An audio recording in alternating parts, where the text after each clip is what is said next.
For this video, we're going to talk about number 5 quarterback Jason Cox of Mamaroneck High School, located right here on the screen. And this young man wasn't a known commodity coming into the fall, but boy, he really came onto the scene.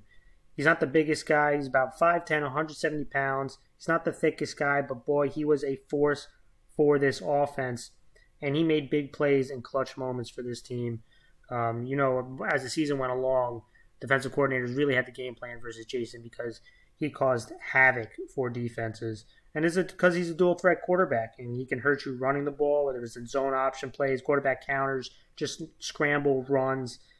But he was really deadly on off-platform plays, right? Whether it was designed rollouts to his right or his left, or buying time with his feet, because he had really good feet.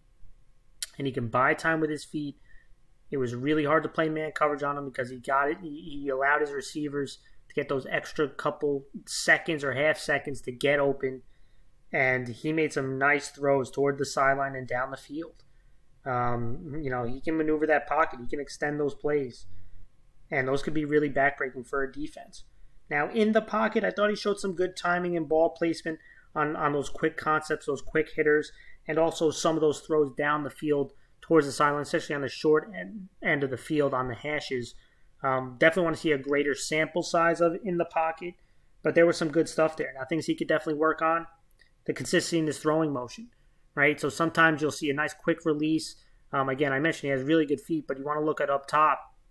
Sometimes on those deeper concepts, he kind of revs up his throwing motion, right? It doesn't go straight up to his ear. He kind of looks like he's trying to garner up the strength or garnering up the power. And to me, that says, hey, we can work on that core and lower half too. Let's go over a couple plays I really liked. I mentioned he's right here, trips to the left, single receiver to the right. And I want to focus in on the right side. That's where he's going to go. They're going to run a fade to the back corner of the end zone. Again, trips to the side. Defense is man-free. Right, so they're going to be in man coverage, and the safety can jump to either side. And what I really like about this play, the savviness of being a quarterback, when he hikes the ball, he's actually going to look to the trips. He knows where he wants to go right away, but he's going to look to the trips. And the reason for that is to freeze the safety, right? Because safeties are looking for you, especially when they're man-free, on where you're going with the ball. Are you pointing your shoulders early? Are you looking in that direction early? And they'll take those cues, right? So he looks to the left initially right there to freeze the safety, right? Just long enough so that he can't get over the top. So he freezes him for a second, and now he's going to flip his hips and his feet, point to where he wants to go, and deliver a ball. And boy, was it a good one. Look at that toss right there. Really nice catch, really nice throw. Back corner of the end zone. That is hard to defend. Let's watch it again.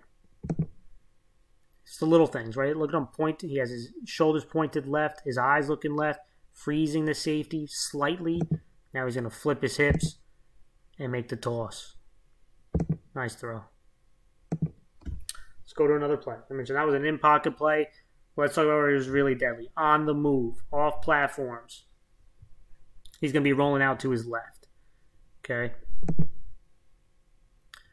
He's rolling out to his left. You're going to see an out. I think this is supposed to be a corner route, but the wide receiver kind of rounds it off to make it a deeper out. And you're going to see him. He's going to be going to his left. Defense is actually going to be stunting to that side. They're going to be sending a man off the edge, and they're going to be in man coverage behind him. Let's watch him. And it's really important when you try to make throws on the move. I know we watching the NFL with Patrick Mahomes, Aaron Rodgers, they just flip their wrist. They just use all arm, and they can really deliver the ball. But I like when you're on the move and you want to make a throw towards the outside, you got to get your hips and your feet into it, right? And so you got to flip your feet, you got to flip your hips, get your lower half into the throw. Don't just use all arm, that you could be more accurate and drive the ball to the outside. He does that. Let's watch him right here. Again, he's going to his left. Look at him flip his feet. Look at the feet point. Look at the hips pointed. And so he can drive that football. Ball's right up to his ear. And not a long motion.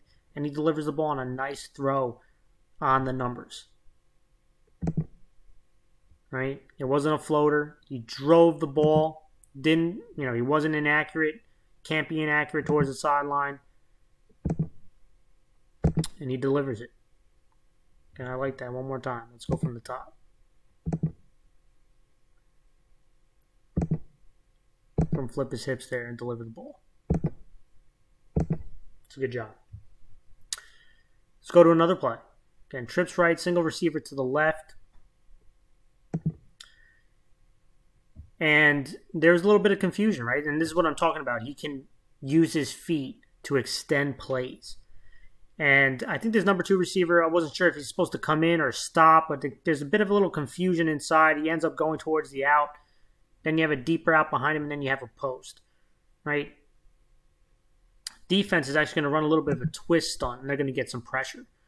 This is what he can do for you, right? He can extend plays with his feet. You could see these plays aren't really developed. It's a little bit, not sure what's going on. But here comes the pressure, right? He's got to buy time for his receivers. And he's going to. He's going to roll to his right, extend the play, and you're going to see some of the arm strength right here. Again, look at the toss right there.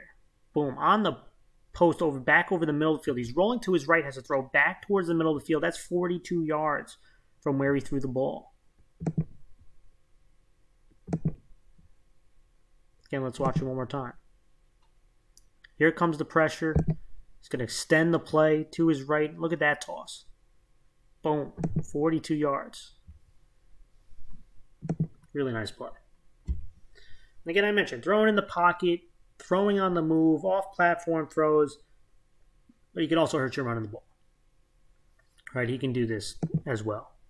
Brings another dynamic. They're going to fake a run. They're actually going to pull a couple linemen. And so give a heavy play fake right here.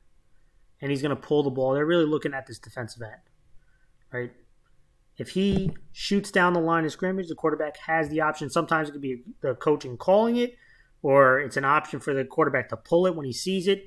But this was either called or read in the exact correct way, because this guy shoots down the line to try to stop the running play. Quarterback is going to pull the ball.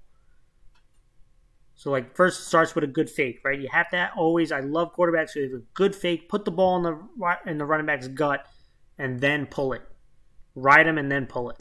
And that's what he does, right? Really good fake, and then look at the space right here. And you're going to see the speed. See you later. Didn't even look like he was moving that fast, but he's going. I mean, everyone else looks like they're stuck in cement. Let's start with the top, right?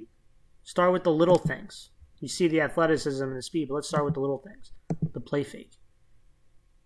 The pull, and then the speed. Nice blocking by the receivers on the outside and inside.